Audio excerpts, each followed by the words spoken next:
প্রশ্ন হলো যে ফজরের নামাজ কাজা হলে কখন পড়তে হবে।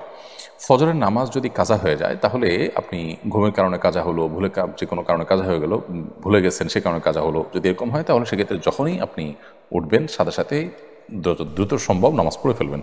আর যদি আপনি এমন সময় উঠেন যখন সূর্য জাস্ট উদিত হচ্ছে, তাহলে অপেক্ষা করবেন সূর্য উদয় হওয়ার 20 মিনিট পর আপনি নামাজ পড়বেন।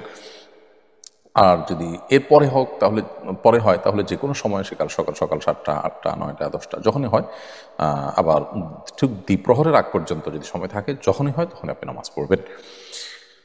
কারণ হাদিসে বর্ণিত হয়েছে মান নামা আন সালাতিন আও নাসিহা ফালিউসাল্লিহা ইযা যাকারাহা, যদি কারোর নামাজ ঘুমের কারণে বা ভুলে যাওয়ার কারণে ছুটে যায় তাহলে তিনি যখন স্মরণ হবে তখন তিনি সালাতটি আদায় করবেন। এবং নবী করিম সাল্লাল্লাহু আলাইহি ওয়াসাল্লামের একবার ফজরের সালাত মিস হয়ে গিয়েছিল জামাত সহকারে, অর্থাৎ দলবদ্ধভাবে সবার। তখন নবী করিম সাল্লাল্লাহু আলাইহি ওয়াসাল্লাম সূর্যের আলোর আঁচ গায়ে লাগার পর তারা যখন সফর থেকে ফিরছিলেন, কোনো এক জায়গায় তাঁবু গেড়েছিলেন এবং তার সঙ্গে থাকা সকল সহযাত্রীরা তারা বিশ্রাম করছিলেন। সারাদিনের ক্লান্ত, যুদ্ধের ময়দান থেকে ফিরেছেন, আবার এদিকে সফর করেছেন। এই ক্লান্তির কারণে ঘুম এত ভার হয়েছে যে ফজর নামাজের ওয়াক্ত পার হওয়ার পর সূর্য ওঠার পর তারা ঘুম থেকে উঠেছেন। তখন তারা আজান দিয়ে জামাতের সাথে নামাজ পড়েছেন। এই জন্য নামাজ কাজা হয়ে গেলে যখনই উঠবেন তখনই পড়ে ফেলবেন, কিন্তু এটা যেন নিয়মিত না হয়। এটা জীবনে একবার দুইবার কালে ভেতরে এটা হতে পারে। হাই কমোড ব্যবহার করার ক্ষেত্রে কমোডের উপরে নাপাকি যেমন পেশাব ইত্যাদি লেগে যদি শুকিয়ে যায়, কেউ যখন ব্যবহার করবে তা যদি না দেখতে পায় অবস্থায় ব্যবহার করলে নাপাকি লাগবে কিনা এবং নামাজ হবে কিনা। হাই কমোড ইত্যাদি ব্যবহার করার সময় যদি কমোডের উপরে যেখানে বসে সেই জায়গায় যদি পেশাব লেগে যদি শুকায় যায়, এভাবে শুকায় যায় যে আপনি ওখানে বসার পর আপনার শরীরের কোনো গন্ধ লাগে নাই বা আপনি গন্ধ অনুভব করেন নাই, তাহলে অসুবিধা নেই। আর যদি গন্ধ লাগে, আপনার শরীরে সেটার আলামত থাকে, তাহলে সেটা আপনাকে ধুইতে হবে। এই জন্য ভালো হয় এই জায়গাগুলোকে খুব ফ্রেশ করে তারপরে বসা, যদি পাবলিক প্লেস হয়, এমনকি ঘরবাড়িতেও যদি থাকে সেগুলোকে পরিচ্ছন্ন করে রাখা।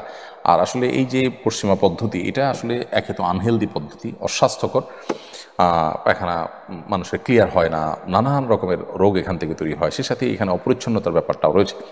বিধায় এটা অ্যাভয়েড করতে পারলে ভালো, কিন্তু যদি কেউ করেন তাহলে সেক্ষেত্রে অবশ্যই এদিকটা খেয়াল রাখতে হবে যে নাপাকিতে থাকলে এটা পরিষ্কার করে বসবেন। যদি শুকিয়ে যায় এবং বসার ফলে সেখানে নিজের শরীরে সেটা কোনো আলামত, দুর্গন্ধ ইত্যাদি না লেগে থাকে তাহলে অসুবিধা নেই।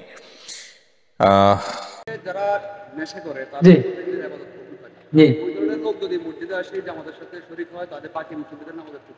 ভাই এক ভাই প্রশ্ন করেছে যে যারা নেশা করে তাদের 40 দিনের কি হয় না, আমল কবুল হয় না।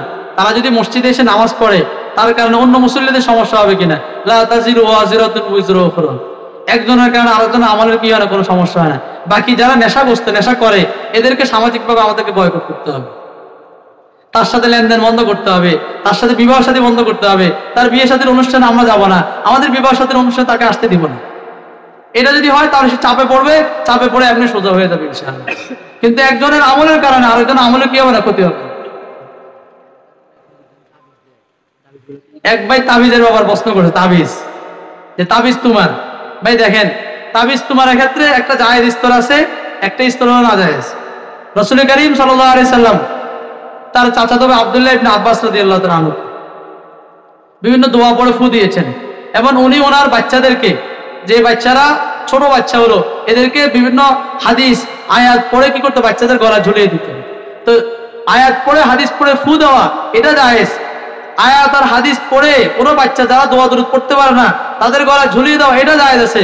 কিন্তু এটার জন্য এই যে গণনা করা, যে তোমার আব্বার নাম কি, দাদার নাম কি, কে কবে মরছে, এই যে গণনা করে একটা হিসাব নিকাশ বের করা, এরপর কুফরি কালাম করা, এটার উপর বিশ্বাস রাখা, এটার উপর আকীদা রাখা, এগুলো জায়েজ না।